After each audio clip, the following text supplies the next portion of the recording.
What's up, guys? My name is Ted DarkClaw, and as always, I am accompanied with, on the correct side, my man, the Black Knight. Black Knight, how are you doing tonight?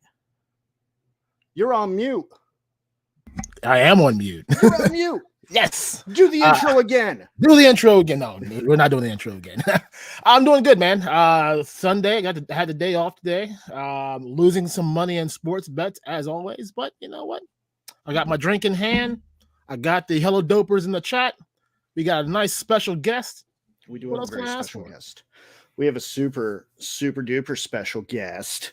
So we're gonna bring him in. You know what? I don't need to talk to you. I'm done talking to you. We're gonna talk to our guest. So this week's guest is a business owner. No. He owns Authority Figure Studios, co-owns. Maybe I should ask him before the freaking stream. Don't know. He is the co-host for the, oh no, your lights are falling down. You're fucking up my intro. He is the co-host of the Loose But Complete podcast. I cannot find my mouse as I bring in the Authority Figure himself, Jeremy. What's up, dude? Oh man, what a beautiful way to come. I absolutely love that. I figured I'd bring my childhood Hacksaw Jim Duggan foam 2x4 here. Oh yeah. You see, my brother and I both got him at the same event, so I had to put JJ in mine, and his has a ZJ on his. Yeah. That's awesome. Cannot get that stuff mixed up. So, Jeremy, welcome to the show, man. How you doing tonight, dude? Fantastic, man. Fantastic. Very, very appreciative for you having me on your channel. I am. Thank you very much. Yeah, absolutely. Like we're happy to have you. First of all, yeah. Just saw a note. Sorry, got a little distracted there. So happy light behind me, man. I know. You're look, this was going to be the show without technical difficulties, sir. And the whole thing's been derailed. I'm really tempted to restart this. All right, it's just I will turn this vehicle. No ice cream, no nothing.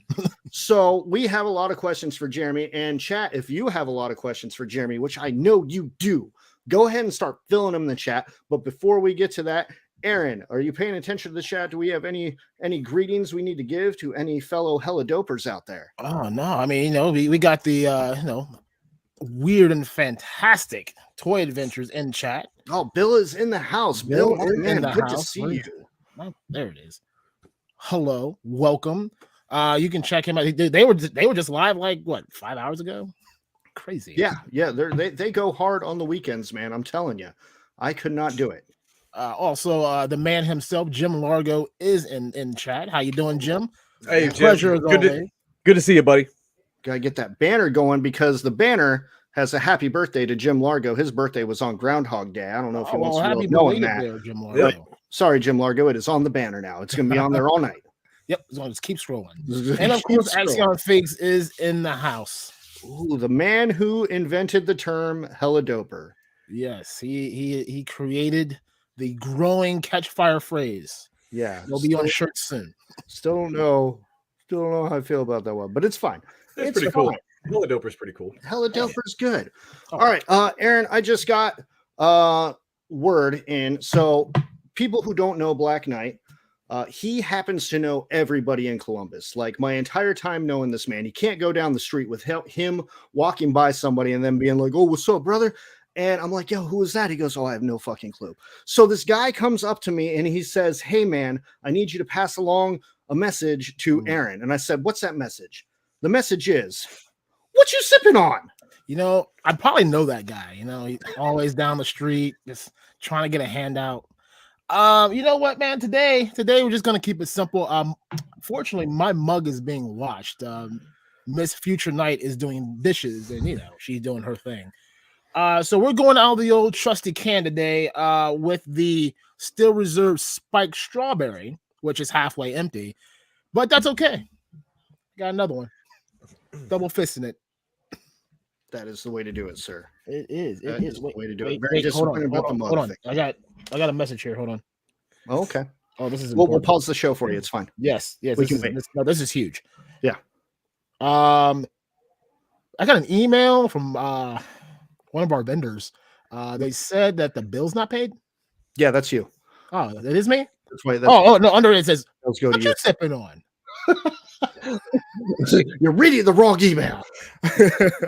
Funny. Hey, so I actually have my Hella Dope mug because I'm a responsible adult who leaves it on his desk all week until the show when I just hand wash it myself, sir. So See, I normally would, but she came down here. She was doing stuff, trying to be a good wife to be. Mrs. Blacknight, I swear. So tonight I am sipping on a traditional DarkClaw, which is a little bit watered down because my vodka was about this much. But it had to get used. It is here in the mug. But don't worry, man. I got backup troops supporting me here.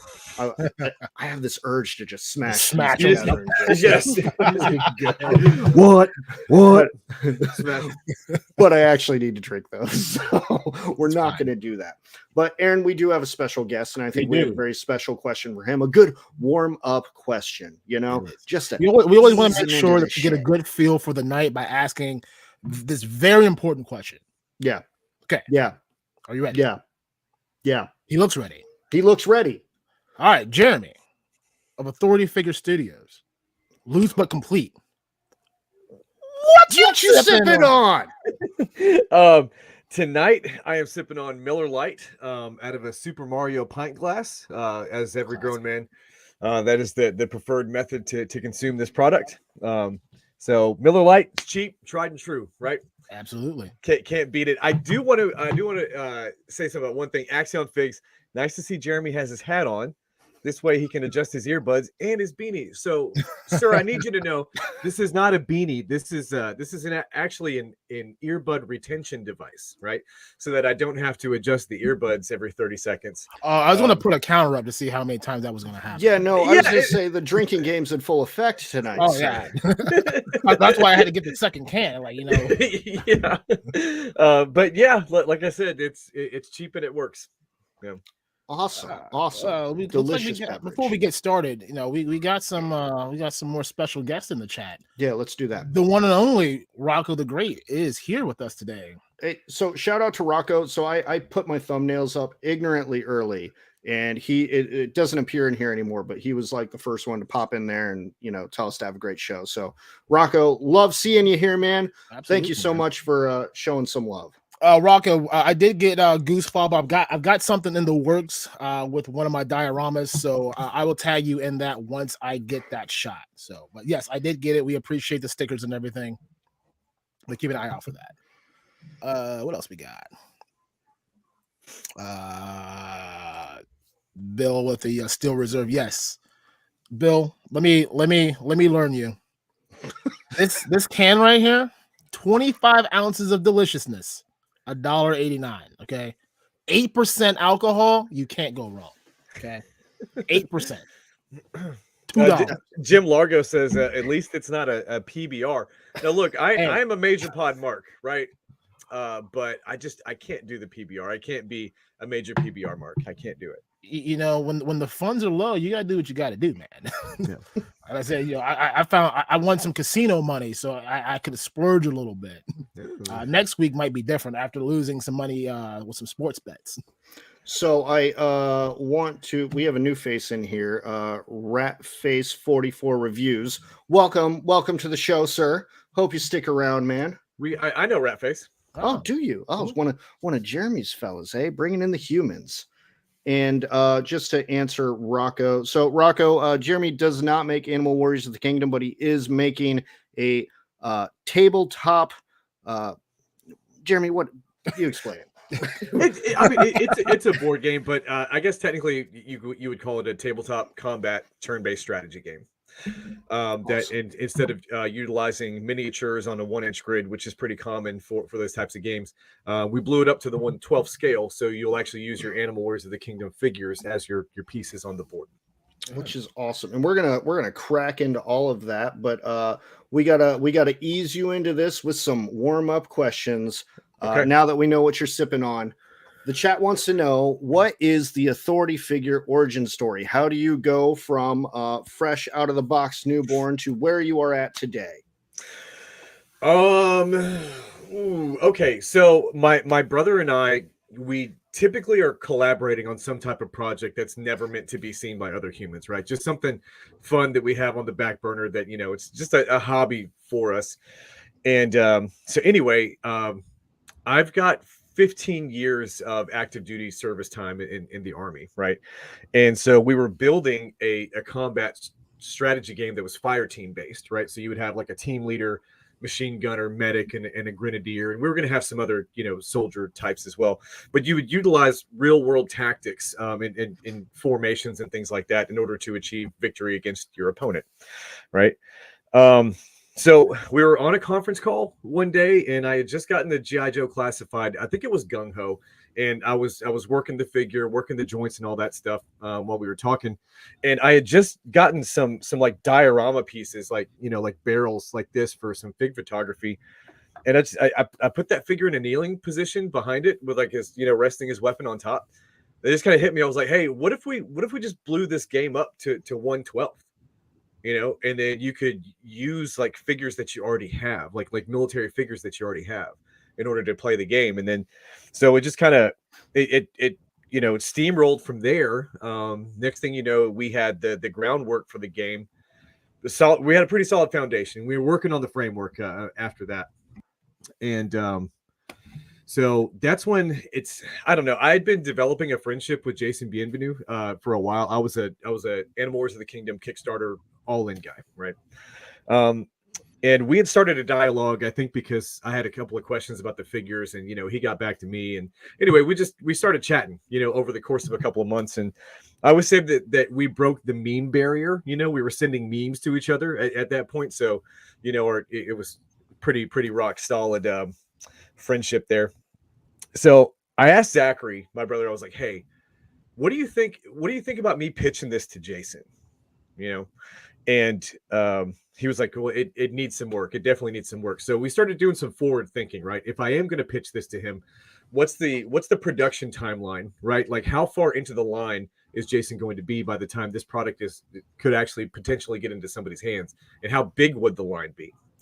And I think we estimated it at 12 figures, right? So we started working on, you know, the 12 characters for the game. And then when we got to like 3 characters in, we realized that something bad was happening, because if we were going to build this perfectly balanced game for these 12 figures, right, they essentially exist within an ecosystem, you know? So what happens when number 13 comes in, right? So you got 2 options. You can either go into playtest hell, right, which is you take this 13th character and you mix it with all the combinations that you could possibly make of the other 12 to make sure that it's not too OP or it's not too nerfed, right? Or it doesn't create a dream team, right? For some reason, this figure with the combination of these 3 others forms a dream team that is unbeatable, right? So we did not want to do that. That does not sound like fun. So we had like a Kylo Ren moment where like I know what I have to do. I just don't know if I have the strength to do it. We knew we were going to have to.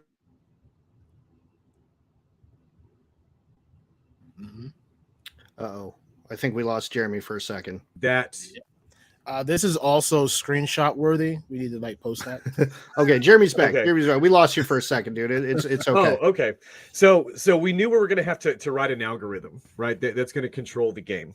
And so it went through a couple of different versions. It went through some tweaks, but when it was stable, we could essentially mathematically simulate the game without actually physically playing it, right?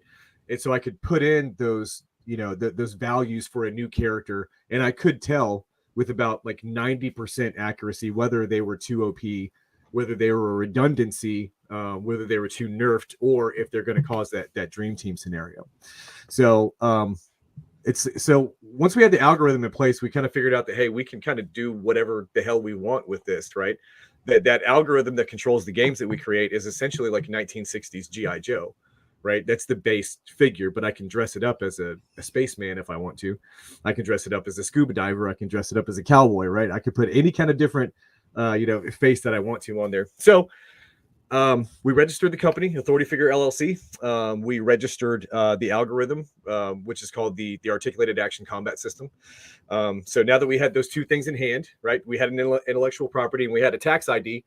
Now it's time to start doing some business, right? So I hit up Jason and I said, hey, I'm kind of doing this military themed game right now, but we were kind of playing around with AWOC. I hope you don't mind. He's like, no.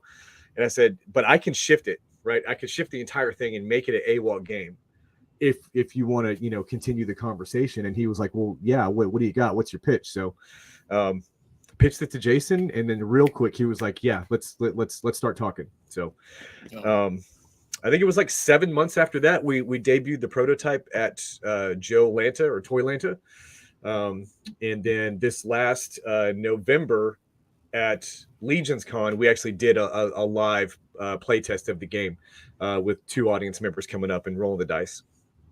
You got anything there like in front of you that we can see, or for what? Just something that we can There's an exclusive figure with it, right? There is going to be an exclusive figure. So there's going to be 2 versions of the game. One is the basic version of the game, which is going to have everything that you need to play, right, with your Animals of the Kingdom figures. The second one is going to be the premium one, and that does come with an exclusive, which is the golden armored Chunari Centurion. And he's going to be like a troop leader of the Chunari Legionaries. Okay. Awesome.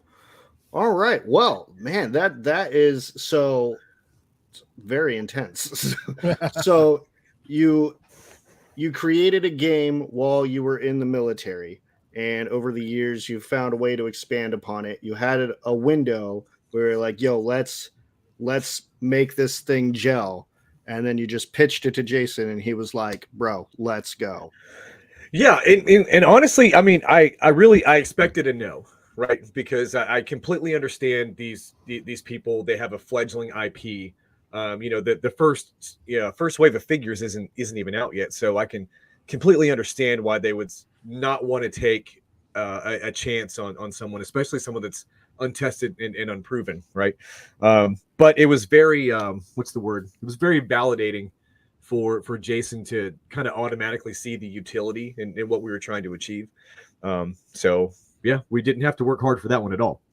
Well, I guess we did all the prep work that went into it, writing an algorithm, a proprietary algorithm, and registering the company and all that. So yeah. Awesome. Well, I think there's some questions in the chat based off of that, and then we'll follow up with some other stuff. Aaron, what you got? Yeah. First question, Jim Largo. He says, how did the play test go? How long does a typical game last? So the live play test that we did at Legions Con went fantastic, right? We played like a little snippet. I think the 2 guys played for maybe 5 minutes, but we got the desired effect, which was both of them were smiling and laughing the entire time. So that again was validating as well. But in actual game, depending on the game mode, right, it should take you probably the first time you do it, maybe about an hour and 15. But a seasoned player, right, that has their own custom strategies kind of in their back pocket already, maybe 45 minutes, right, 45 minutes to an hour, and that's including figure pose time as well. Okay. Now, I have a follow-up question to that for Aaron. Sure. To the next one. I don't have any friends. Can you play this solo mode? We're working right now on a couple of different things for a later expansion that would enable you to do a solo mode. So we're kicking around a couple of ideas. We have a working model of what it is, but it just needs some tweaking. So it's not going to be very long. We're trying to figure out which direction we're going to go with it. Sometimes an AI card deck is good. So when it's, your opposition's turn, you pull a random card, and it says, all figures will move forward, maximum number of spaces, or any figures that can attack will attack right now. So yeah, maybe something like that. Because I'm an only child, and when I see Aaron, he can barely tolerate me as it is. My wife already told me she's not partaking in anything outside of friends trivia. Right. So it's a lonely life, sir. Lonely life. But it's fine. I can play with myself. I'm cool. I'll figure it out. He's really good at that.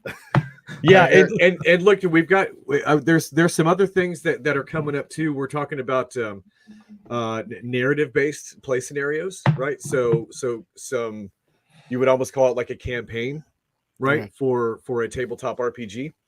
But something that would be lore expanding outside of the comic books, right? You could actually play through this story. The chat is blowing up with questions for you, so I don't want to move on without answering all of these. So okay, you're good. Let me get to Rocco. If you guys haven't smashed that like button, make sure you smash the like button. Let's get the YouTube algorithm on our side. Push the content out.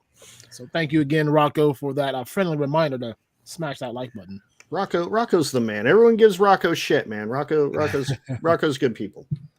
Looks like Bill is calling it a night. Bill, we do appreciate you stopping in. We will see you on your next live stream, as always. Thank you again.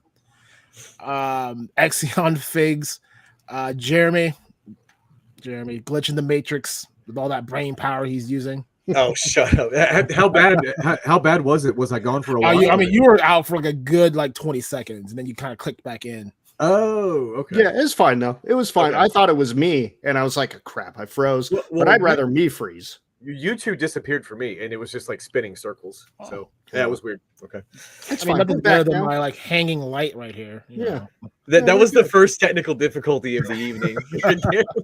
No, at this point, what I'm thinking about doing is I'll put a little microphone up there, and Sentinel's he's just trying to rock the show. That's all it is. He's trying to. Metallica cover band tonight. Yes. Next week, we got another special rock group coming in. Stay tuned for that. Yeah. Axion Figs, thank you again. How large is the board going to be? Does it come with accessories for battle? So no, the board. Well, so the board is going to come with 2D cover pieces, right? Cover is happening in the game. There's going to be half cover and full cover. Being behind half cover and full cover will give you different, defense values. Obviously, full cover, will get you a higher defense boost than half cover. But that's really those two things, and then the dice and the rule book are the only thing that are coming in there. So the rest of it is, the kind of experience that you have with the game is going to be based on essentially your Animal Wars of the Kingdom collection, right? So the more figs you have, the more of those weapons packs you have, it's going to make the game a little bit more diverse for you. Hey, you know what? Not to toot the old horn, but you know where you can get those Animal Wars of the Kingdom figures from? I have no clue where to buy these, Aaron. Man, I just found this website. It's called helladopetoys.com. You can get them from there. Super fast shipping. So you're saying I can get this sweet tabletop game and also order all the figures for it, so I can be the coolest kid playing alone in my basement? Not for long, man. You won't have to play alone for long. Trust me. We've got something in the works for a single player experience. That's exciting. We just have to make sure, the thing about putting out a physical product like this, especially a physical game, is that you can't have any inconsistencies in it, right? So let's take Call of Duty, for example, right? Call of Duty releases a new gun into the game. Right, players very early stages in the game, they figure out that this new gun with these accessories plus these two perks give you a decisive advantage over everybody else, right? So they figure out what that advantage is, and then they do a patch. Your console updates at night while you're sleeping, and it's like nothing ever happened, right? If we put something out there, right, I can't do an overnight update to your game manual. Right. So it has to be right the first time.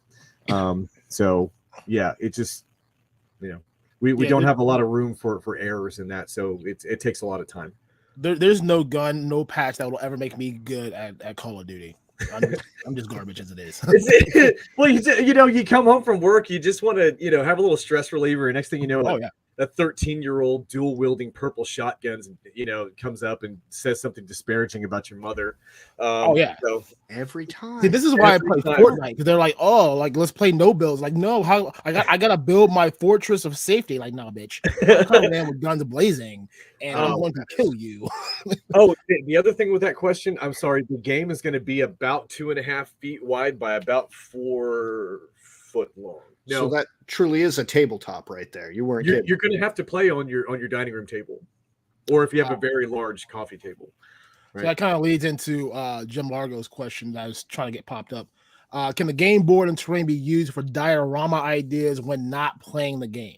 100%. So we kind of wanted to kind of blend those two things together between a very functional and rewarding tabletop game experience, and then also fig photography and diorama, right? So there's lots of stuff that I have that I get from the aquarium section at pet stores and stuff, like little trees and rocks and stuff like that. So I'm really gonna build up the area around it and try to make it as immersive as possible.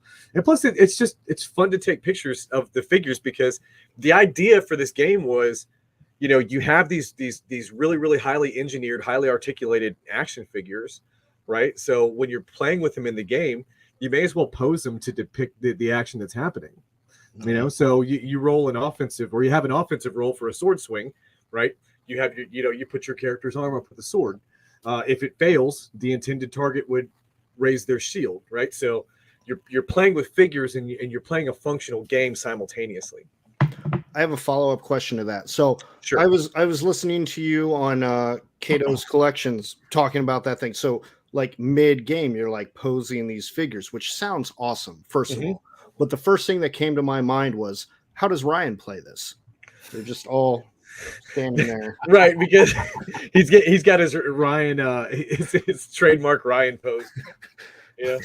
It may be difficult for him, and that aspect of the game may be lost on him, to be honest with you. But when Zach and I, we're geographically separated, right? I'm in Wisconsin right now, and he's in Texas. So when we did get the opportunity to get together and play test this, it turned into a time machine. Honestly, it was me and my brother at our parents' house on Christmas, right? Because we were both home for Christmas, playing with action figures and just laughing our asses off. It was honestly like it was 1994 again, man. Dude, even my dad was like, what are y'all doing in there? What them boys doing? Because we were just making a ruckus. It was a lot of fun. So since we're still on the subject, how does one go about purchasing this? Okay, so once wave 2 of AWOC is out the door, right? What's being called the Primal Battle Wave. We were calling it Wave 2.5 for a while, but it's now the Primal Battle Wave, which will have a couple of army builders specifically for the game, right? That will go up on the Spiro website along with pre-orders for the game. So Wave 2 is out the door. Hopefully the vast majority of people have it in their hands. And then we'll solicit sales for that. I guess that makes sense. Like, you don't want to put out a game that nobody has the figures for yet. So that does make a lot of sense. Yeah. And so you're thinking summertime? Well, or are we talking about? Wave 2 is expected to be sometime in April, May. Right. Yeah, because we're looking like early spring. Yeah, late mid, like early to late spring is what we're looking at. Okay, awesome. And then again, since we are still on the subject here, so you were talking about you did a playing example at Legion's Con. Are you coming to PowerCon with Jason? That's the plan, right? But I still am active duty Army, so sometimes professional obligations get in the way of me doing my nerd side hustle shit, so got to keep the day job, Yep, I was just getting ready to pull that up myself. Backwoods, thank you, man, and welcome. He just wanted to thank you for your services. Oh, appreciate that. Much appreciated. Best job I ever had. I'm from God. I knew it was gonna happen. I knew it. Fucking camera. There's a gremlin in here. I swear to God, there is. I come from a military family. Like, my dad served, my brother served, my sister served as a civilian for the the reserves. So Okay. like the military has run through my family. I'm just the outcast that's like I'm going to find my own path. But I'm actually looking at my brother's stuff right now. It's like sitting right here. Like I have his suit, his army tact gear. Yeah. It's kind of cool. I always like want to put it on one day and just kind of like tote around the house. Like this is what I could have done, but thank you for everything you've done for us. But like I said, our lovely country. My pleasure. Honestly, it's my pleasure. Thank you. So PowerCon is a possibility, work permitting, is what you're. I'm planning on PowerCon. I'm planning on Joe Fest, and I'm also planning on God, we just talked about it. Legion's Con. Legion's Con later in the year. So, but we'll see. We'll see. Hopefully, I can make it to those events. Because we will be at PowerCon. PowerCon is our homecoming, and we are enjoying finding out how many people are coming and how many people we can maybe go out to the back alley, grab some cans of Miller Lite, and just shotgun some stuff with right quick. You know, when you're off duty, not rolling dice and posing action figures. Hey, look, we're drinking beers in the back alley. I'm stone cold in them things, man. Well, yeah, that's how we do it. I mean, we'll show you all around the convention center. It's 3 miles long to the most expensive bar you'll ever go to. So that's why we drink in the alley. Got it. Jim Morgan wanted to ask, what core AWOC figures do you recommend to stock up on for gameplay? As far as stocking up is concerned, I always advocate for army building, right? Anytime there's an army builder in a line, I always get 3. It's really, I don't know. We put so much time into really kind of making each one of these characters and figures unique in the game that it's hard to tell you which one would be the best one to get, because I mean some of their abilities are ridiculous.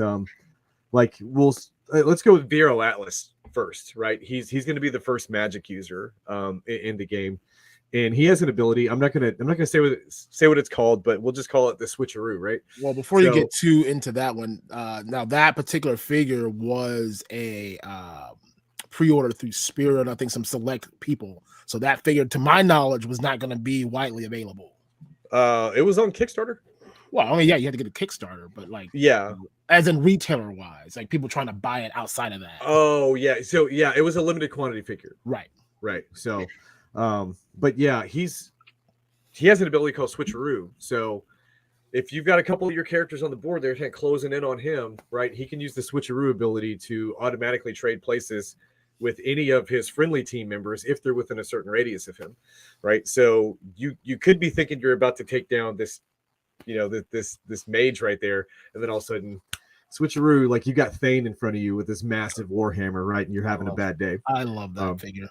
That is Aaron's favorite figure. He loves he's that great. thing. The day that I saw that at PowerCon was the day that I knew, one, either I need to get that figure or I need to get into business with the man that's creating it. Like that was the moment I knew. You've seen the PowerCon exclusive, right? I did, yes. Very excited for that one. Yeah, that's gonna be awesome. We're gonna be waiting there in a retailer line. Yeah, we got official confirmation that we will be vendors at PowerCon this year. Oh, so. that's awesome! Congratulations.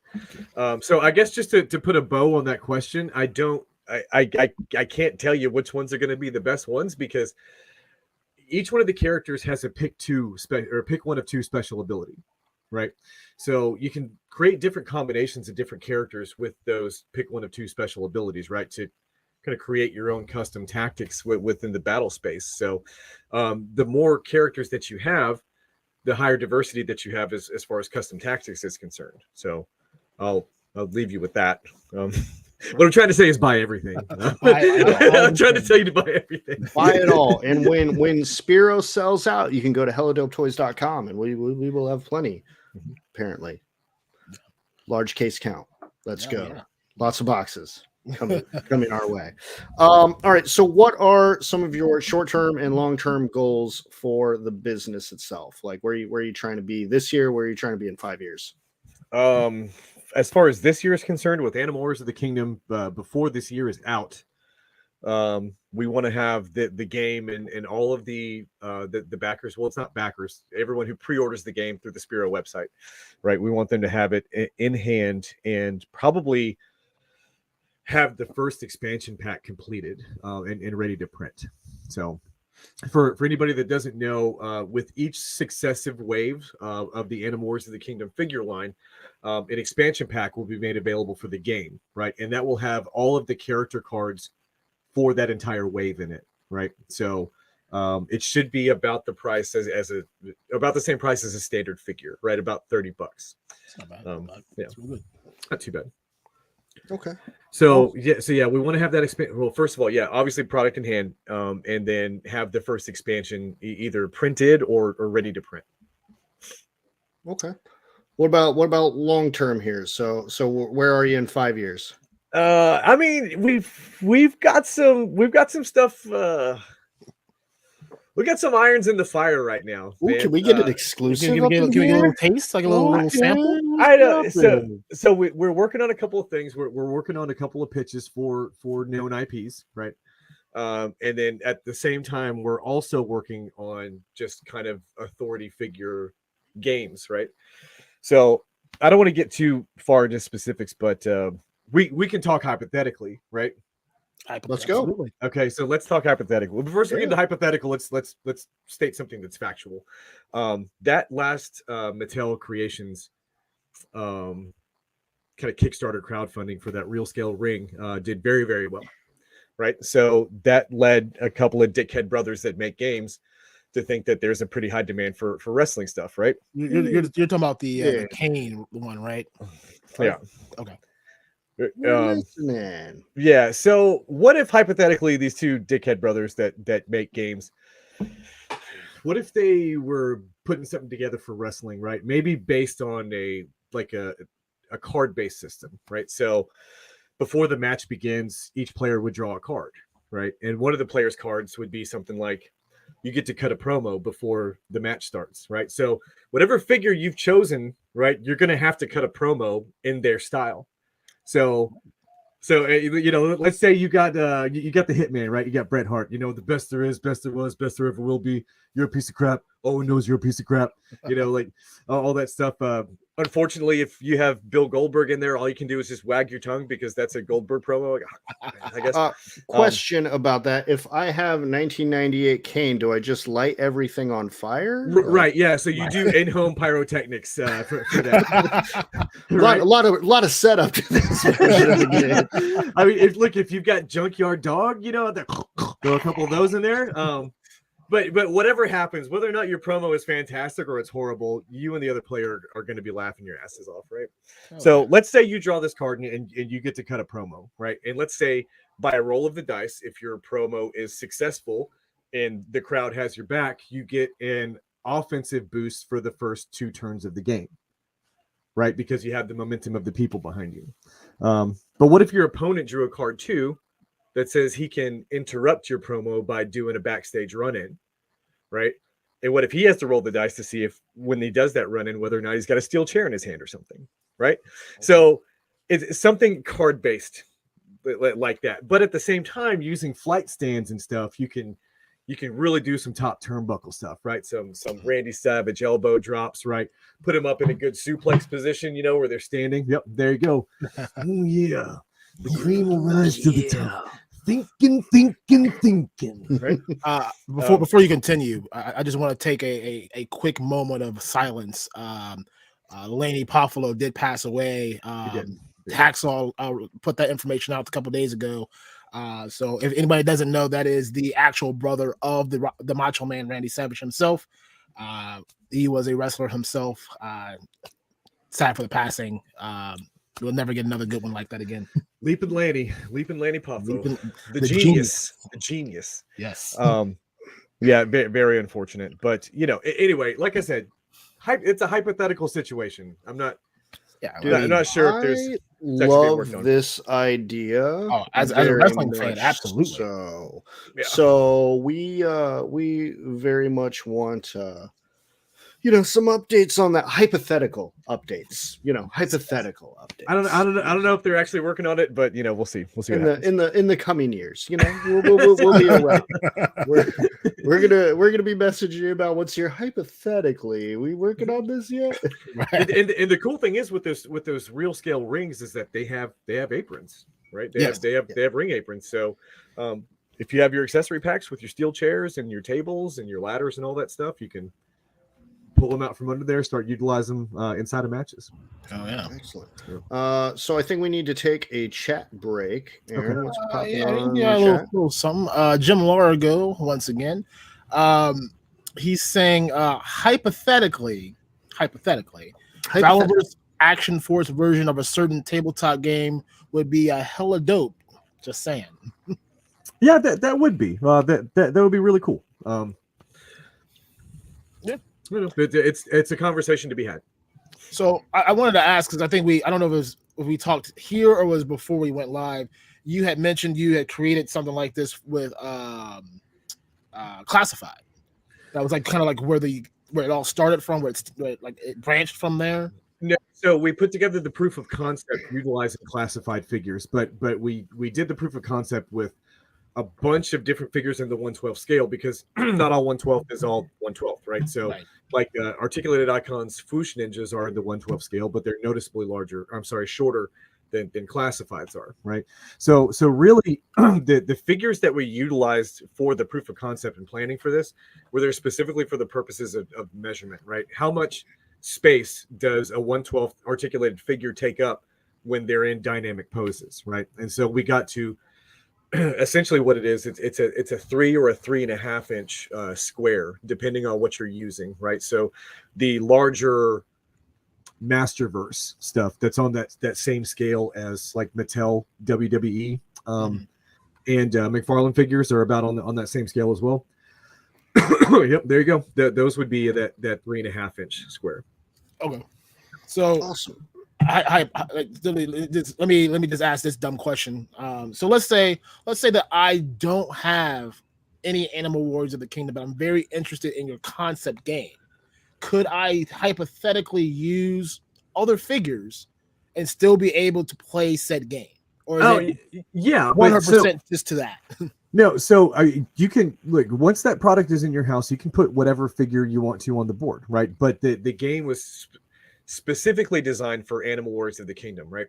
So we took a lot of time to ensure that the attributes of the characters, the way that they're depicted in the comic book, right? That's how they work in the game as well.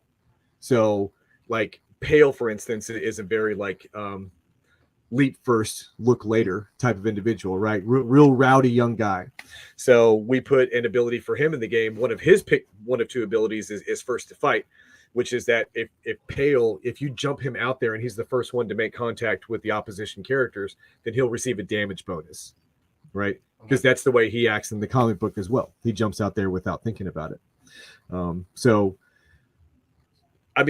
like I said, you can take any character or any figure that you want, but the rules for the game are extremely specific to the characters of Animal Wars of the Kingdom. Okay. But they could be placeholders, you're just missing one or something. Yeah, here's the thing, for army builder characters, if you did an army build, right, we're including 2D standees of additional army builders in there, so that you can use them, right? But I think what that's going to do is it's kind of going to make you want the figure more, but whatever. Now we were talking hypotheticals. There may be something. There may be something else with a rule book that allows you to essentially create any character that you want to in game, right? So if you wanted to use your NECA for Ninja Turtle Brothers against Shredder and 3 Foot Soldiers, right? Essentially, what I'm talking about is a game that's coming up. We're calling it Fig Fighter for right now, but the rules are very comprehensive and they're very broad as well. And we haven't been able to, just off the top of our heads, come up with a character that exists in toy form that we can't build with inside the game. Okay. Right. So let's say you got Steve Rogers on the board, right? So you're going to want to have an increase in durability because he's tough, right? You're going to want to do ranged attack because Steve's got to throw that shield, right? So things like that. You build the characters, and then really the only limitation to that game is your or your imagination and your collection. That's awesome. Like I think that's really exciting just for collectors in general, especially as we begin to collect more, right? And we start running out of real estate, and there's only so many action figure photography pictures you can take in a day. You start to wonder, like, yo, why am I even doing this? So adding a new element to your collecting, I think, brings a lot of value to the community. And the fact that you're saying, hypothetically, long term, that you could, place certain figures from any sort of genre into said scenario, I think that's huge. Yeah, it looked, and the thing about it at that point is that Dungeons and Dragons calls them, campaigns. Other tabletop RPGs, they call them what's the term I'm looking for? Anyway, it escapes me right now, but if you know the world of the characters that you're trying to build into the game, you can start making your own narrative-based scenarios, right? You can create your own fan fiction as a campaign to play through, right? So fun stuff. Before we get any further, Art G is in the house. Hey, what's up, Art? Good to see you. Showing some love, saying what's up to everybody, saying what's up to Jeremy. My computer is acting stupid, but we see you, Art G. Axion Figs wants to know, can he use the NECA Alf in this game? In Animal Wars of the Kingdom? Sure. I mean, any figure you want to put on the board, you can put it on the board. But as far as immersion is concerned, I highly recommend that you do it with Animal Wars of the Kingdom figures. But of course, I'm going to say that, right? So something about obligation, And while we're on the subject of Alf, there is a fresh stock of Alfs at helladopetoys.com. If you did not get your Alf, he is here, and he is chock full of accessories. Strongly recommend you do that. I'll ship this thing out tomorrow. I'm not placing bets on when it's going to arrive anymore. That bit me in the ass pretty hard. Did you, Ted? Did you want to make that little announcement that we were talking about before the show? Which one? I forgot. About Alf? No, I don't remember. I'm blanking here. It's I'm blanking here. What are we talking? Oh, what are you talking? I mean, about the memes? Yeah. Okay, so check it. Jeremy on Loose But Complete does regular meme contests on the Facebook pages, and Hello Dope Toys is happy to sponsor an Alf figure for first prize, second prize, third prize, fifth prize. I don't know how many prizes he's going to give. So, start prepping your meme work. Jeremy's going to announce that the next Loose But Complete episode. I think so. I think on the next one, I'll probably do another meme contest. And the first prize will be sponsored by Hello Dope Toys. It'll be that NECA Alf right there. So you could get your Alf. Maybe not by Wednesday or Thursday, but certainly next week. Ooh-wee. Get those meme engines running, brother. Axion Figs. I was throwing that segue out there for you, Ted. Axion, you're the best. Love you, brother. Okay, cool. So since we started talking about Loose But Complete, maybe we should expand upon that, because that's what you are currently famous for. Before you're about to blow up to hotshot tabletop RPG game maker, currently you are the co-host of Loose But Complete. Right. And I'm curious, how did that come to be? I don't know either, to be honest with you. I don't remember how it was that I got into kind of the YouTube space, right? Because I don't have a review channel or anything like that. I think the first time, I think Ryan had me on something. I think it was a Laser Pants Live. And anyway, the episode did pretty well. And then that's kind of how I got connected with Tony from Analog Toys. And we had been chatting for a while, and talking about our military service and everything. And he was like, "Well, I want to have you on Pallet Talk." So I went on Pallet Talk, had a great time there, And then I started just kind of subbing in, I guess, when Ryan, needed stuff for 3POA. I went on Infinity Equation as well. And I guess maybe 4 months ago, 5 months ago, I'm not sure. Ryan just hit me up and he was like, "Hey, I want to do a new show. You and me every other Wednesday. What do you think?" And I was like, "Okay, let's go." So that's awesome. That's really it.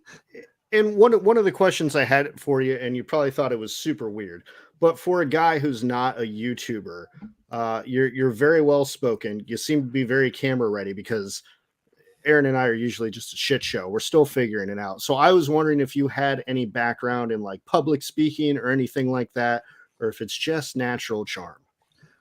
Well, thank you for the compliment at the end. So I guess in my line of work, you wind up having to do the higher that you get as far as the rank structure of the military is concerned. That's it puts you in front of a whole lot more people when it's time for briefings, right? Briefing plans, briefing, different things. So I have gotten used to public speaking and speaking in front of large groups of people. So you spoke of the devil and the devil appeared. Aaron, you want to pop that up? I thought, he was, Ryan was on a live stream last night where he says he doesn't watch live streams. So I'm kind of curious as to what he's doing here. Weird. Yeah. Interesting. Yeah. Well, Ryan, hang out for a few minutes, man. Enjoy the show. Kick back, crack open a beer, have Gavin bring you some down. Have Gavin makes you a drink. And do that. So I guess since Ryan's here, Ryan is famous for the Bratz car, right? Yep. And I am curious, if you had a Bratz car, right, and you could pick any color in the world, what color would you make your Bratz car? I would probably go with. Now hold on, right there. You stop right there, Jeremy. Don't you dare say a bad word about my Bratz car. You better watch your mouth, you son of a. I swear to you, shut your stupid mouth.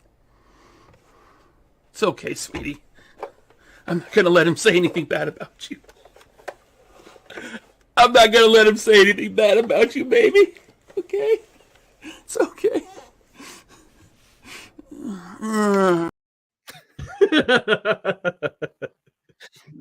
That's pretty good. That's pretty good. It was probably a little off-putting there, but man, very much worth it. Shout out to Ryan for taking over the show there briefly. So that question's not important.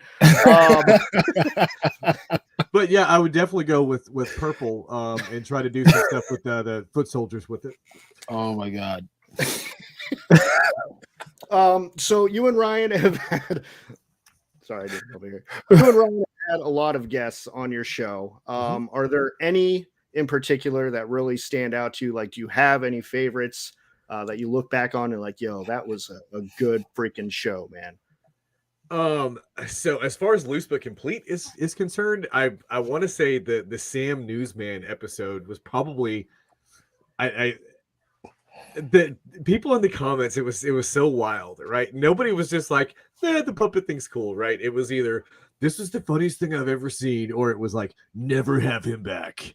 That was a controversial episode, man. People were fired up about that one. Right, but I loved it, right? I love the gimmick and all that stuff. So if you saw in the last episode, we had the Sam Newsman News Minute, and I 100% support doing that on every episode, right?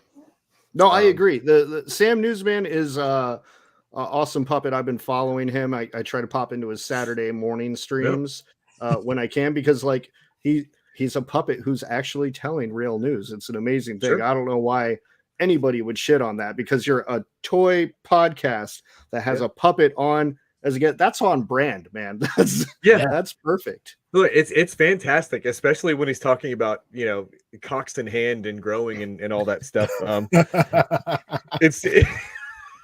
I guess because my sense of humor never matured past the age of 13, so I find that to be right on point. It lands with me every time. All right. Chat's fired up, Aaron. You want to?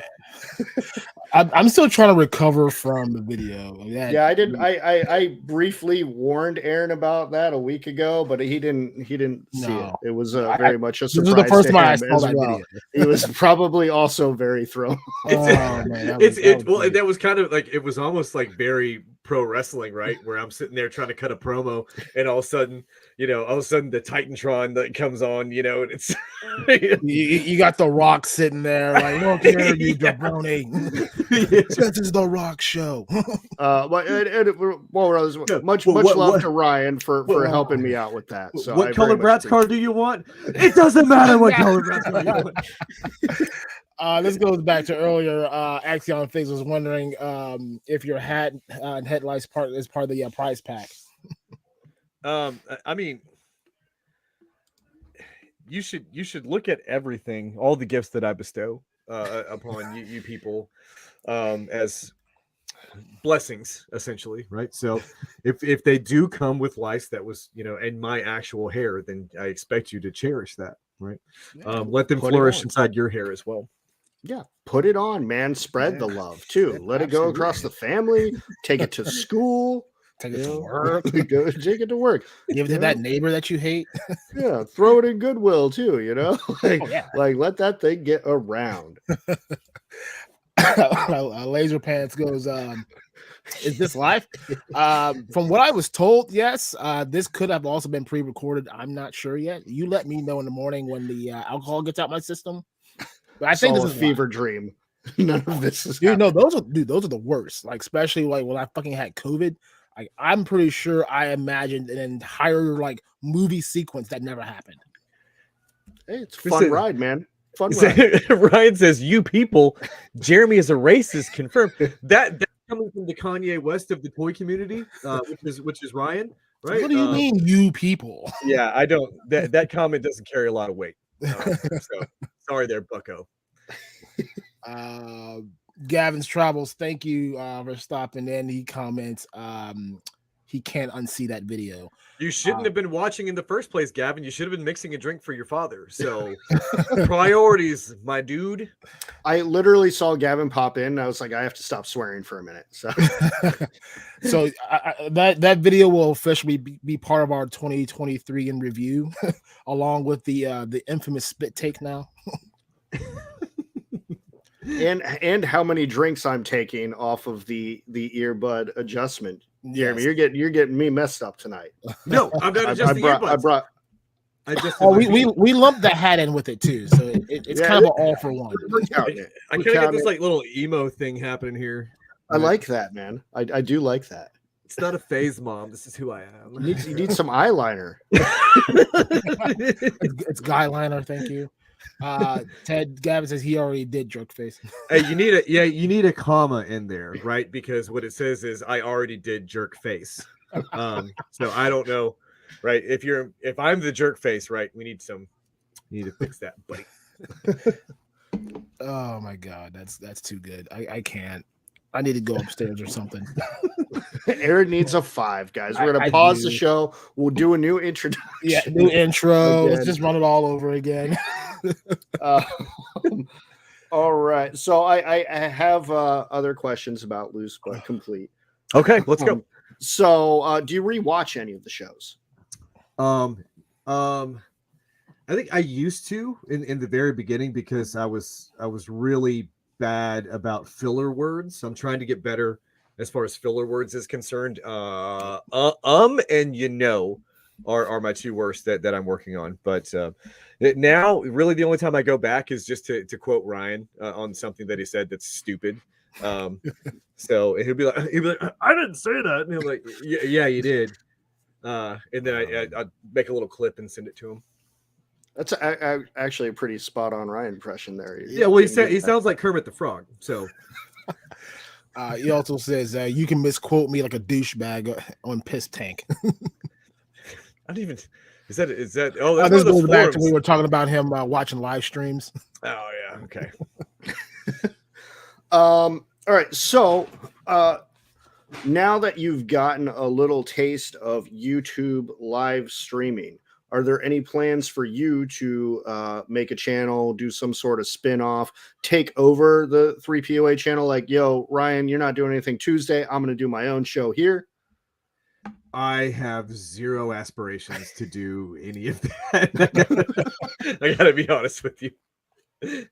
That's fair. It's a lot of work, and it sounds like you're a really busy guy. And I like to ask the busy people that come on the show how they manage their time. So you have a newborn, a wife, a full-time job, a tabletop board game company.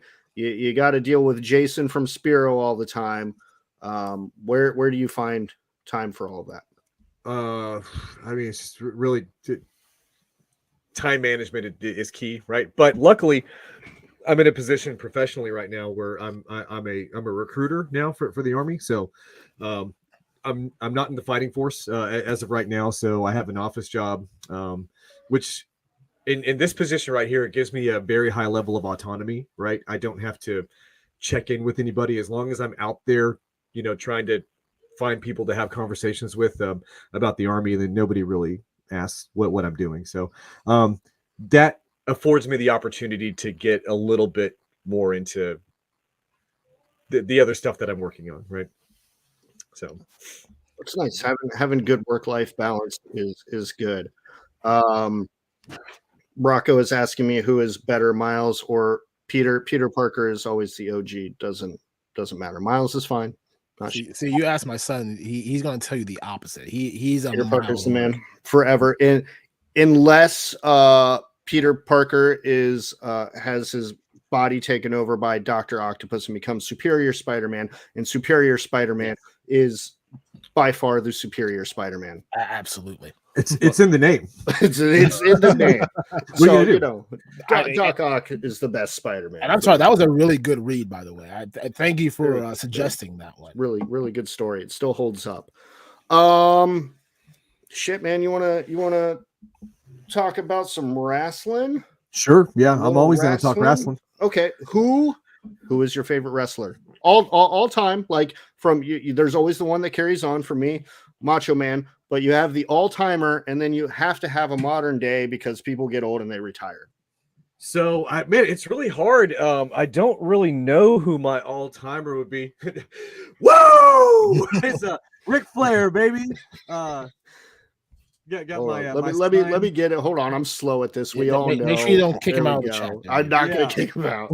I have here an autographed ring-worn boot by Mr. Flair himself, Richard Fleer. Right? He's my all-time favorite wrestler. He's, you know, you're never going to have another personality like that. And then his in-ring talent. I mean, he was never a high flyer. Right, never like a top turnbuckle worker or anything like that. But you don't have to be, you know, when your personality is the way it is. You know, the way he flips over that top rope, man, when he gets close. Oh, it's fantastic. That's work right there. And that Flair flop, you know, it's one of the greatest things you can observe. And I think so. I want to say, what was that Royal Rumble? What was that 1997? I think he wound up doing it like 6 or 7 times. Yeah. That's the one where Jerry Lawler came in from the announce desk as a surprise entrant. Yes, and then Bret Hart flipped him over the top rope in like 3 seconds. Oh yeah, but my favorite Rumble right there. Yes. Did you happen to catch this past Rumble? And are you and to follow up before you answer that, are you watching? Have you been watching any of the most recent WWE product?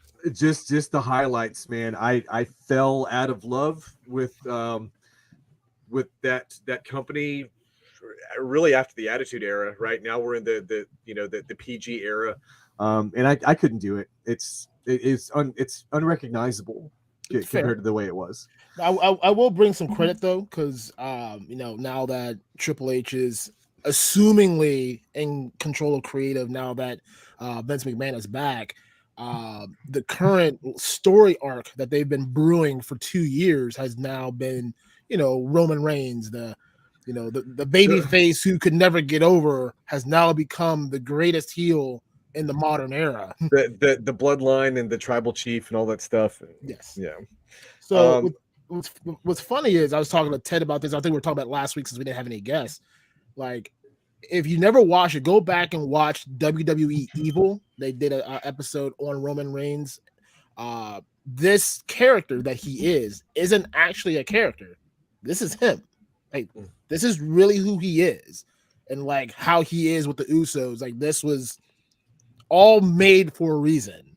But of course, the big story arc is now going to be, Sami Zayn turns on the bloodline, and a very good story that has been created in like a year's worth of time. Like, this kind of reminds me back in that old Attitude Era 80s storytelling where you finally get like a nice payoff on a story being told and not something that's been shoved down your throat 900 times. Yeah. Yeah, I just think Roman Reigns is so boring. And I always have, and I never understood why he needs to jerk off his wrist before he punches somebody. But whatever. It's I never found him interesting in the ring. I never found him interesting on the mic. John Cena had some things to say about that as well. Oh, yeah. If you guys remember, it's called a he called promo. him out. You need to learn how to do it. That's why he had to keep coming back, because Roman couldn't do the job. Right. Exactly. He's like, I do part-time better than you do full-time. Yeah. That was a good one. I think that's why he's paired with Paul Heyman right now. You need somebody to bring the charisma, because I don't see it from Roman Reigns at all. I think he's gotten better. I agree. There was that 5-year period where it was awful. I'm fine with him being top guy now. Yeah. They use him sparingly, which is probably good for him. Overexposure on Roman Reigns probably isn't the best thing. But I don't know. He's so strongly built up now. It's pretty much like how Brock Lesnar was before. Oh, yeah. And, takes a real mountain of a man to try to beat that. I don't know if like Cody's that guy, or I don't think Sami Zayn is that guy. Well, I don't think Sami Zayn is either. But here's the thing: how many did you think Daniel Bryan was that guy? Did you think Kofi Kingston was that guy? These are all guys who they say were B+ players who all ended up being in the main event of WrestleMania due to hell or high water matches. I mean, Sami Zayn, in my opinion, while yes, he's an indie guy, and we know WWE, Vince McMahon, WWE hates indie guys, have all proven, you give me a chance, I'm going to show you what I can do. Even Kofi Kingston himself, who, he may never see another world title in his life. Like, that could have been his one and done. But he went in there and he did his thing. He said, give me a shot. I have the entire fan base on my back. I will carry it if you give me one shot. Yeah. And I think, honestly, that is Sami Zayn. Will it be at WrestleMania? I don't know. I mean, he has a match at Elimination Chamber, which I think is where they're going to try and take one of the titles off of him, because they have to do it at some point. Yeah. Anybody remember when Kofi Kingston was Jamaican? Oh, yeah. Oh, yeah. Anybody remember that? they did like the Raw 100 episode or some episode. I don't remember what it was. A 1000th episode where like, they go in a time machine with the New Day, and he comes back to his old like Jamaican like intro. Like that's just priceless comedy. Like, I get that's who you are, and like some people fit that comedy role. Kofi Kingston, what's his name? R-Truth. You're gonna have those guys. Our Truth is a national treasure. I Absolutely. swear. I don't know what it. And he's gonna be one who I mean, I might get shitted on for it, but I think he should have had a title run when he had that little Jimmy character. Oh my god, craziness going on. He was doing little Jimmy. I understand why you can't put the strap on Ron Killings, right? I understand why. I mean, he's the first black NWA champion, man. But I don't think that nonsense with the 24/7 title was the right thing to do with him. Although it did provide some comedy gold. Oh yeah, right. But yeah, I don't know. He's got this weird little corner carved out for himself, right? Where he's a fantastic worker, right? But then at the same time, he's also the comedy relief in almost every single scenario that he's in. So it would be really hard to take him serious as the world heavyweight. So and that's how you spin that off. Like you know what you're getting into with R-Truth, or however, or even if you had to recreate R-Truth as a more serious character, you're not gonna commit 6 months to this man. Give him a 30-day run. It's a placeholder, basically, is what you would call him. Right. But I mean, that was then. That this is now. It'll never happen. We know. Well, so since Jeremy is a man of then, so you were late 90s in your wrestling watching prime. Were you an NWO guy? Too sweet. Wolfpack for life, baby. Yes. Dude, I always go Wolfpack, man. But yeah, I was, man, when that stuff was going down on Monday Nitro, right? It was me and I had a high school friend by the name of Bo. And me and him, or he and I, we would go back and forth, flip the channel every time they go to commercial. Like we're flipping back and forth. But man, I was such an NWO mark. It was ridiculous. I mean, we were like too sweet in each other in the hallway, as we were passing each other in high school. Yeah, that was a great time, but it was destined to fail. It was going to have to implode. There was no way to sustain that whatsoever. It got too heavy too quick with all the jobbers and then the constant run-ins. And while I love myself some Hollywood Hogan, he got to the point where he was taking like a good 40 minutes on the intro and then coming in halfway through the show and doing another 30 minutes talking about, I don't even know what he was talking about half the time. Wait, are you trying to convince me that Terry Bollea would be the kind of person to hog TV time? No. Is that what you're trying to convince me of? No, we Sir, would never say that. I will not stand for this, sir. I will not stand for this. The biggest crime Hollywood Hogan ever committed was this beautiful man, the Macho Man Randy Savage. 2 times he won that WCW World Heavyweight Championship. And yeah, sure, maybe one of those times Kevin Nash dragged him on top of Sting. I don't remember how he won it the second time, but literally less than 24 hours later, Macho Man's out there. He's rocking this belt. Who comes out? It's Hollywood Hogan. And what does he do? He's got to take the belt off my freaking boy again. 2 24-hour title reigns, man. Yep. 2 24-hour. That or the finger poke of death. So I think I remember watching those two together, the superpowers, right? Yep. Or I'm sorry, the mega powers. Yes. That was, man, I was a kid back then, but look, I started marking out for the WWF when I was 5, I think. I was 6 at WrestleMania 3. That was 1987, WrestleMania 3. Mm-hmm. And I was so invested in that. And I don't know why, but I mean, at that point in time, you couldn't get away from Hogan, right? He was on everything. He was on T-shirts. He was on, water bottles, movies, commercials. Yeah.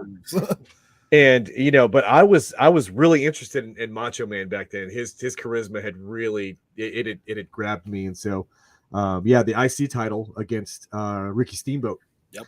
I was looking forward to that more than I was the World Heavyweight Championship with Hogan and the Giant.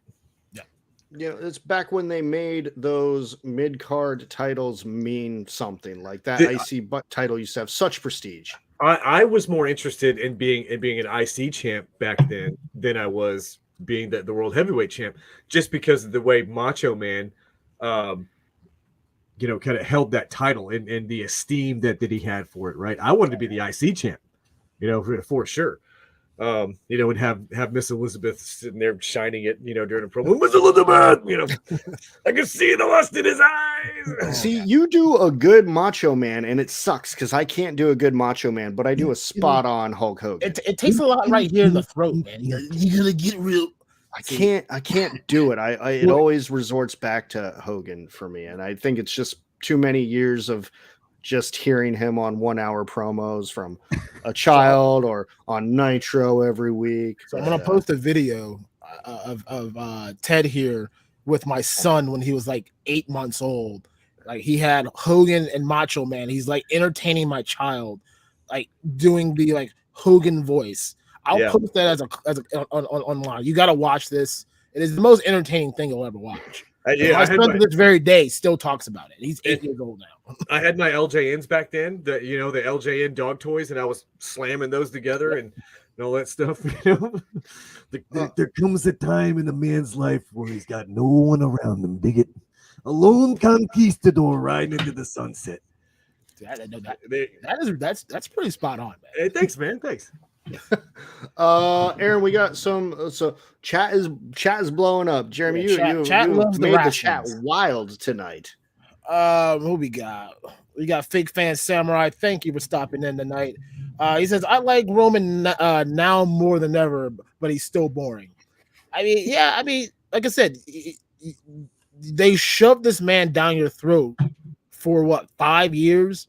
And now in the last 2 years, he's actually become worth like everything that they've invested in. But it took 5 years to get to this one point. It took 5 years and a feud with King Corbin and how many cans of dog food, right? Like, come on, like that. You were losing me. Really, the reason that was like what, 2 years ago, 3 years ago? Yeah, 3 years ago. The feud with King Corbin. And honestly, I was just hanging around at that time because my daughter and I were marking out for Becky Lynch, right? Her run is the man run was absolutely fantastic. Probably one of the best things to come out of WWE, in my personal opinion. She's a fantastic talent on the mic, in the ring. She's great. The Beck Exploder I think is a really, really cool move. The disarm her is awesome as well. The manhandle slam. I mean, come on, it's all in the writing. She was great. And then I think she in that three-way WrestleMania match with her and Charlotte and Sasha. No, the one with Ronda Rousey. Yeah, that was a great match as well. One of my favorite clips, and I watch it for a good time whenever I'm feeling down, is when Ronda's stuck, handcuffed, like in the back of that cop car, and Charlotte just boots her straight in the face, and it's like one of the most brutal boots ever, and it cracks me up every single time. Good television right there. Fantastic. What's if I can ask a question, you guys, what is your favorite match of all time? What do you think that like the best match as far as psychology is concerned, right? Storytelling, in-ring work. Yes. Do you want to go first, sir? I'll go. You already know what my answer is. I'll go. Mine's kind of a generic answer, right? It's kind of a go-to that a lot of people, and I've already referenced this match already, but 1987 WrestleMania 3, the IC bout between Macho Man Randy Savage and Ricky Steamboat. I don't the storytelling for it, and then man, those, I don't think anybody is capable of pulling off an arm drag the way that Ricky Steamboat could. Oh yeah, no. Right? Even he did. Was he? I think he was part of Flair. Or he did a match recently that was on Fight TV. He still got it for how old he is currently. Right. There was something about the way, and of course, Macho Man was selling the shit out of them, but there's just something about the way that he executed those arm drags that just like so dynamic. And Macho's top turnbuckle, work doing his elbow drops and everything. It was fantastic match. Best in the business. Aaron, I have no clue what you're about to say. I hope we're not going to the Hogan Sting thing, but well, this is where we end the stream, guys. No, I don't care. Yes, I am going there. Starrcade 97 is still my favorite match. It builds that time where NWO was taking over everything and WCW was in shambles, and their only crown champion had gone MIA for 6 months. And then out of nowhere, the man in the Raptors with his baseball bat is there. And now you know that WCW was going to be, yes, they took the title off of him. I heard about that. But for that one moment, WCW rallied behind Sting to take down Hogan and the NWO. And then he joined the Wolfpack and started talking, and that's when the downfall started. The red face paint and all. Oh, It's Sting. like Tony Schiavone, I can listen to that all day. Like between Tony Schiavone saying it's Sting, and fucking JR with his love for Stone Cold Steve Austin. Like, I could just listen to those two dudes all day, just talk about those guys. But I will still stand by Starrcade '97. So what was that match? It was the one where Stone Cold was busted open, right? Bret Hart busted him open on the barricade, right by the announce table. Yep. And you can see the blood splatter fly off, right? And it hits JR's script that's in front of him. Have you seen that? Oh yeah. You know what I'm talking about, Ted? Yes. No, okay. It's a good time. Like, holy crap! They have to show that clip in black and white now, because the blood is so traumatizing to children if they ever replay it on anything. But what? No, it's one of the most iconic images that company ever produced. Yeah, but because of the era now, they had to change it. Like so any that Stone Cold Crimson Mask. Yeah. If they ever replay that clip, it's usually in black and white, or at least it was for a long. I mean, maybe they've changed it now, but I don't think they show that clip very often anymore. But yeah, it was they made it black and white. They grayscaled it. That is absolutely terrible. It's painful. We would wind up looking like that trying the stuff at home, even though Bret Hart told us not to, right? But we're still trying. Bret Hart's like, don't do this. We had our own little ring in Ted's basement. Yeah, Aaron and I were gonna try out. There was a wrestling school downtown, and we ended up not getting there in time. They closed like a half hour after, and that was the end of our wrestling career. We didn't ever try to go back or anything like that. But damn, yeah, there was a wrestling school here. I think it was a branch of OVW. I think OVW. So. We could have met John Cena and Batista. Yeah, it's right around that time frame too. It was pretty close. I mean, I think that was a few years before they had gotten there. I think they got in there like the early 2000s. Yeah. Hopefully, you wouldn't have had to go through what was rumored to be like the rite of passage with OVW. I don't know about that. Like, I mean, I know about the was it the Stu Hart dungeon, but I don't know anything about OVW. Okay, yeah, we'll talk after stream. Okay. Yeah. Anyway, look, we still messed around with that stuff, right? Like I said, my daughter was getting into it. She was a big mark for for Becky Lynch. She had the hoodie and she had her. She was probably 11 at the time, right? Yeah, she's 13 now. Yeah, she was 11 at the time where she was really getting into Becky Lynch and everything. And we still do that. I taught her how to do a figure four, right? I taught her how to put in a figure four. I got some kendo sticks online, and not worker kendo sticks, right? Like the real deal. And anyway, we took a video. I'll post the video later. I let her just give it to me like across the back, swag, like in the middle of the house. About having kids, man. Like, so I don't know if Chloe's still in the chat. She was doing college girl homework, but yeah, we used to do wrestling because I could just toss her around. It was fine. Yeah. And no, that girl used to whoop my ass. Like I'd be so beat up afterwards because she would just drop down on me, and then sometimes when you're not in the mood, she just comes up and just punches me in the balls and is like, yeah, let's wrestle. And I'm like, girl, now is not the time. No, not like that. So I was teaching her how to throw a worker punch. What that looks like, how it's done, and all the rest of that stuff. And she went a little too far into it. She smacked me right in the mouth, right? Just busted my lip wide open. Wow. But it was fun. Like, we're having a good time. It was funny.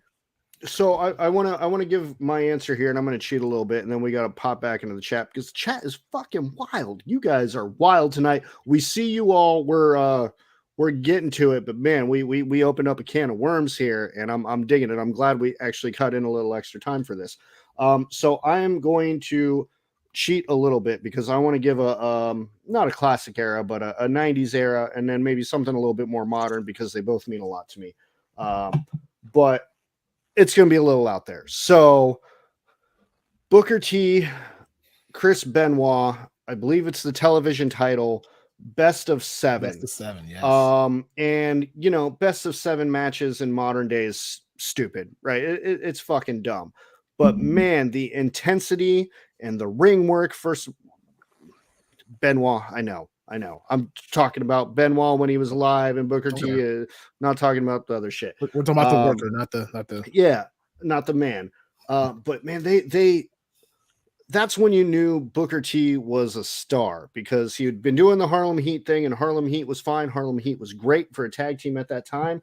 Stevie Ray had been injured. Booker T did a singles run. He got that TV title. Him and Benoit had this amazing feud, and they're like, fuck it, best of 7. And I looked forward to those matches every single week. Yep. Absolutely beautiful matches. That's what made me fall in love with Chris Benoit. That's what made me fall in love with Booker T. And then I want to go to a more modern thing, because it was something that reignited some of my passion for wrestling, as it had been dying here in like the 2020s and the 20 teens, whatever, from NXT, and that's Aleister Black versus Velveteen Dream in the Say My Name match. Yes. So Velveteen Dream wanted so much acknowledgement from Aleister Black, and he would not give it to him. And they ended up having an amazing match, which, spoiler, Aleister Black won. And at the very end, Aleister Black, looked at him right in the eye, said his name, and walked away. And it was just, from a storytelling component, ring work was great, awesome story, feels good, didn't have any title involved, anything like that, just beautiful wrestling. But yeah, see, that's a Triple H product. Like that. I know. This is if he can reignite that type of like fire under this main roster, WWE would be unstoppable. But there's this guy named Vince McMahon who came back, and he's like, "This is my company, and I'm going to sell it to somebody," and blah blah blah. Look, NXT went off the rails before it got redone. He was a little wild with it. Some wrestlers that they were, honestly, I believe that they should have stayed in NXT. Not because they needed some more time in the oven, right? Just due to the fact that they were better in NXT than the shake that they were given on the primetime roster, right? Kevin Owens himself said like he tried hard to get back to NXT. He's like, I want to have a match there, but Vince McMahon would not send him. It took Triple H almost begging, like, I want Kevin Owens in this marquee match on this show. Right. He finally let it do it. Who was that one that female with the brunette hair? She was part of the Best Friends. What was her? She's like almost superhero now or something like that. You talking about Nikki Cross? Nikki Cross. Some of the ladder work she was doing in NXT was chef's kiss, right? And then they bring her to the main roster. They got her dressed up like a 99-cent store superhero. Like that's absolutely terrible. Like they're wasting that talent. She's great. She's like 4'2", but she's great. Like I really enjoyed what they did with it was like her and Eric Young when they did Sanity. That was a great faction that they put together of just some Looney Tune like screws loose in the head, and like it got scrapped like halfway through. I gotta time out. Fig Fan Samurai got me all fired up here because I gotta give some honorable mentions. Gargano and Ciampa, and I'm not even worried about the feud that they had. Just go back to the Cruiserweight tournament. That first thing where they're tag team partners and they have to face each other, and they're both torn about defeating the other. That's beautiful. And then one other honorable mention: Sami Zayn versus Shinsuke Nakamura. Fight forever. Love, yes, absolutely. So a few years ago with Tommaso Ciampa, that neck injury, was that a work or did he actually? What was it? Okay. Oh yeah. Okay. Yeah, it was. They almost said that he couldn't come back, but I guess the same doctors that worked on John Cena worked their magic and got him back. Okay. But that was definitely the ring doctors. Like, nah, buddy, you're fine. You're fine. Go back out there. No, who was that doctor from The Simpsons, right? Dr. Nick. Hi, Dr. everybody. Hi, everybody. That's Good like, stuff. like that's the doc they got backstage that's clearing people. He's like, I put some tape on it and you're fine. We put a little bit of spit on it. It's okay now.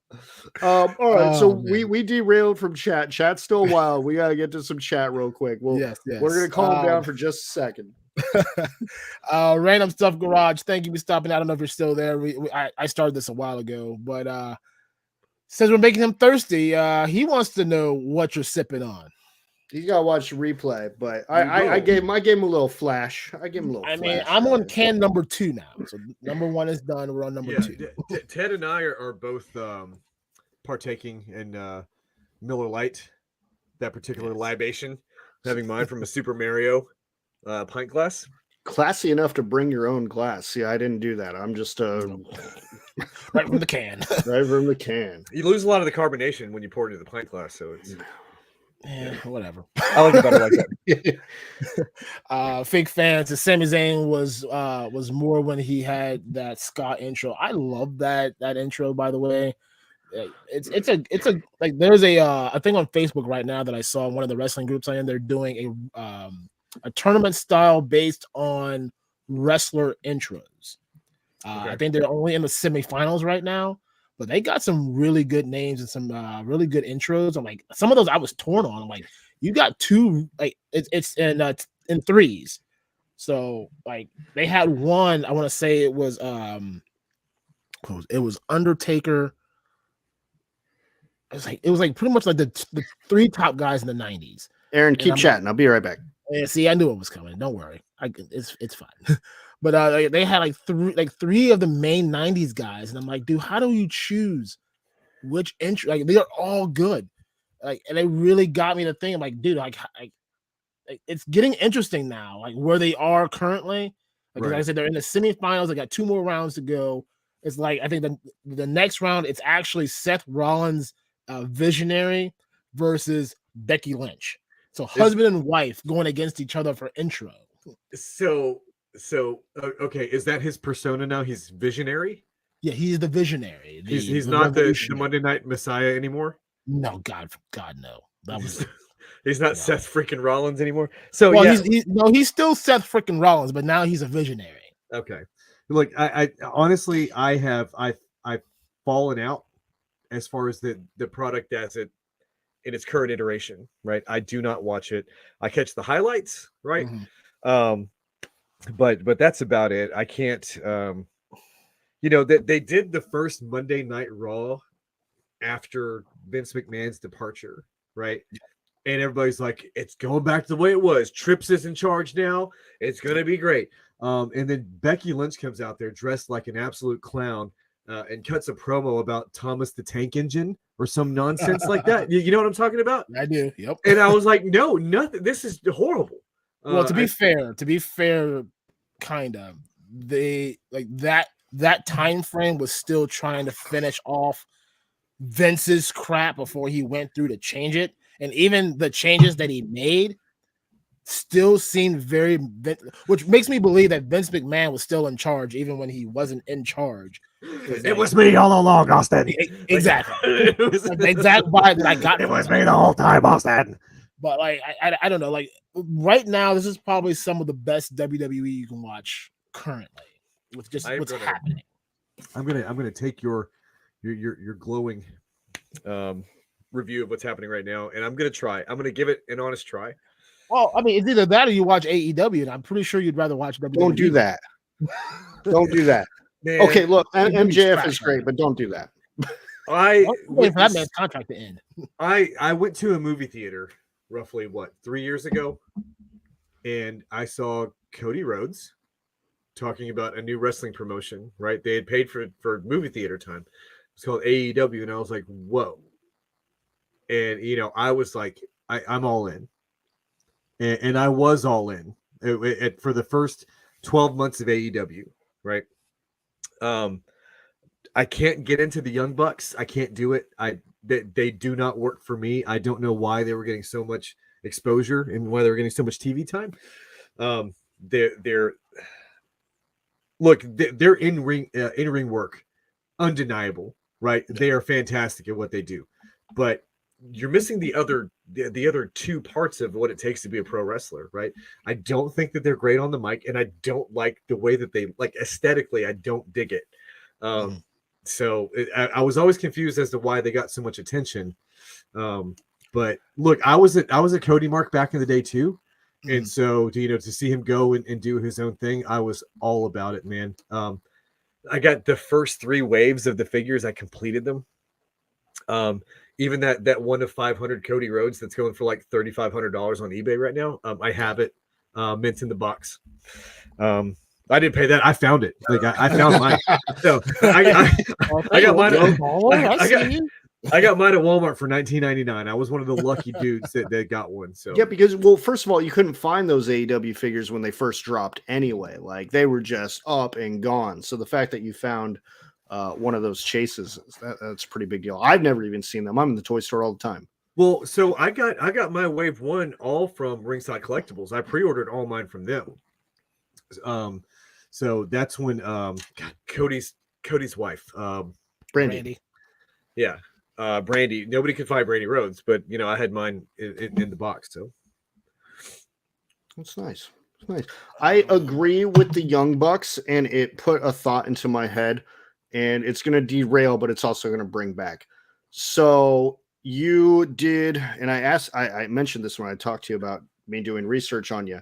I watched that Terminator 2 retrospective that you did. I don't remember the channel. If you want to plug it, it was a couple months ago. Where did you even find that? Yeah, I was just searching you. I was trying to find stuff like so I could get follow-up questions, know what the hell I was talking about, shit like that. You guys went 2 hours long about Terminator 2, and we did. I listened to the whole thing. What channel was that? It's called Endless Bullets. And I want to make 2 comments because one of them is going to come back around to the Young Bucks, but you guys were doing a bit the whole fucking show that cracked me up where you were talking about John Connor as Cartman, and there's no fate but what you make, and you guys were dropping that the whole thing. So I'm doing hella dope work over here, listening into my ear, cracking up every time you did that. But you guys mentioned that Terminator 2 song is such a banger. And when you guys said that, my first thought was Young Bucks, because in New Japan, when Kenny Omega would be having a match, the Young Bucks would be right there because he did a whole T2 gimmick in New Japan briefly. But they would pound the ring that do whenever he would be losing to try to pump him up. But that was a long when was the last time you really gave a listen to Goldberg's intro? Only anytime I'm walking down a really long hallway.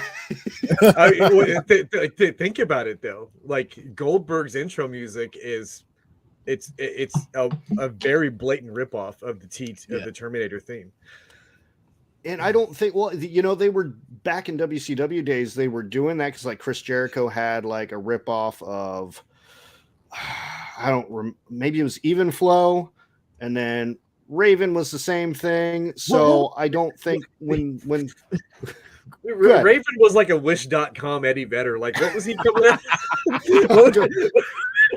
What was he coming out to back then? I don't remember what it was specifically, but I wouldn't be surprised because I don't know if they ever had plans for Goldberg when he started. So they were like, well, here's some generic shit that we ripped off of somebody else. But Jericho used to come out to some Pearl Jam knockoff. I think it was Even Flow, but I don't remember. Jericho. Okay. I don't think it was Even Flow, but it definitely was a Pearl Jam for sure. I don't fucking remember. I drink too much, and they took it off of the WWE network. They put the fucking Walls of Jericho music over its spot, and you got to go onto YouTube to find that shit now. Absolutely terrible. But yeah, that was my swing around to the Young Bucks and your T2 story, and loved the Cartman bit, by the way. Thank the whole you. thing worth it for me.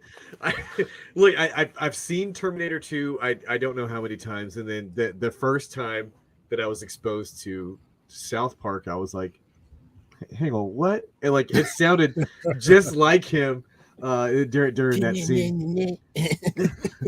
Can you do it? No favor we make for ourselves.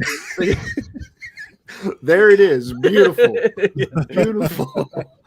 Thank you for doing that. I've waited all week for that. Let me get through some of these chats real quick. Okay, we'll get back to it. We keep getting derailed. I know random stuff. He left. He had to take care of some stuff, but he said he watched a lot in the 90s before he joined the Navy. Random, when you watch the replay, thank you also for your services. He also asked, what about Mankind? I think this was kind of when we were talking about our favorite wrestlers moments and all that. I mean, for me, wait, what else are you gonna say about Mankind besides Hell in a Cell, right? Like I mean, that's the one, yeah. That's the Mankind moment. I don't want to say it's like Rock and the Sock next connection, moment. sir. Come on. The Rock and Sock connection was good, but also what was it? It was I don't want to say it was like Royal Rumble 2006. You talking about the one where he came out as Mankind, Cactus Jack, and like he came out 3 times.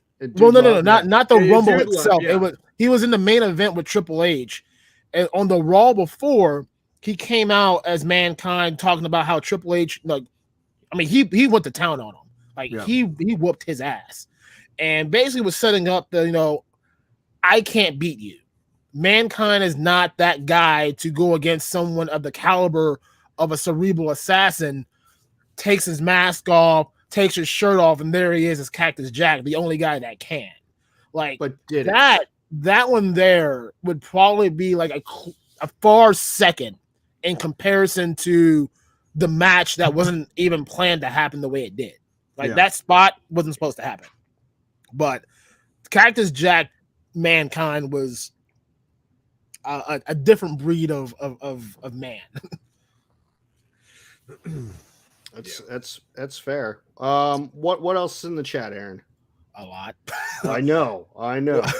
Gentlemen, I'm gonna have to get out of here pretty soon as well. Yeah, that's fine. I got a text message from my wife, and she desperately. Yeah, I'm sorry, I did miss your note there. I apologize for that. No, it's fine. So we can wrap it up right here, Aaron. I think, unless there's anything urgent in the chat that. Yeah, no, just more. It was just wrestling stuff. Fix fans talking about he bought the Becky Lynch mugshot tee. Fake fan was talking about that era of NXT that we were talking about, like the Triple H era was probably the last greatest WWE era of wrestling. Fix fans was talking about Nikki Cross was trash on the main show, which we all agree on. And then Exion said he liked the past few months of WWE, definitely been better in the past few years. Yeah. That was kind of a recap there. So it's gotten a lot of glowing reviews by people. It's motivating me to go check it out again. So tomorrow's Monday, isn't it? So it is. give it a try. Stay away from the AEW. It'll just piss you off. It's unfortunate. There's a lot of potential there, but it sucks. But Jeremy, where can people find you? So every other Wednesday on the 3POA channel, I am on a show with Ryan Laserpants called Loose But Complete. You can also check me out on Instagram at Authority Figure Studio, and you can find me on Facebook at Authority Figure as well. Awesome. Aaron, you need to plug anything? helladopetoys.com, Alf, Valaverse, Crimson, or not Crimson, Classified. So, just get all the stuff from Hello Dope Toys. Go buy some toys. Especially with a game coming out this spring or early summer. Yeah, you might want to get some Animal Warriors of the Kingdom. Pre-order them now before that game blows up. Army build, army build, three army builders a piece, right? Yeah, that's what I'm recommending. the man recommends it. He knows. He knows. I would definitely have 3 of the Horrid Ravagers and 3 of the Chunari Legionaries. Don't buy this game and then get stomped because you didn't army build, guys. Come on. It is. Come on. All right. My name's Ted DarkClaw. You can find us on the Hella Dope Instagram. You can find me on Ted DarkClaw, Instagram.com. Go check out Hella Dope Toys. Buy an Alf or something. We gotta pay Bobby off. So we need and Jason too very soon. So let's buy some toys. All right, guys, we will be back next week. We understand it's Super Bowl Sunday, but that's okay. We know most of you don't watch football anyway. Aaron will be watching it from the side, ignoring me. We don't have a guest, but it's going to be a super fun, awesome show. And we will see you all next week. I'm going to leave you with a commercial. Goodbye.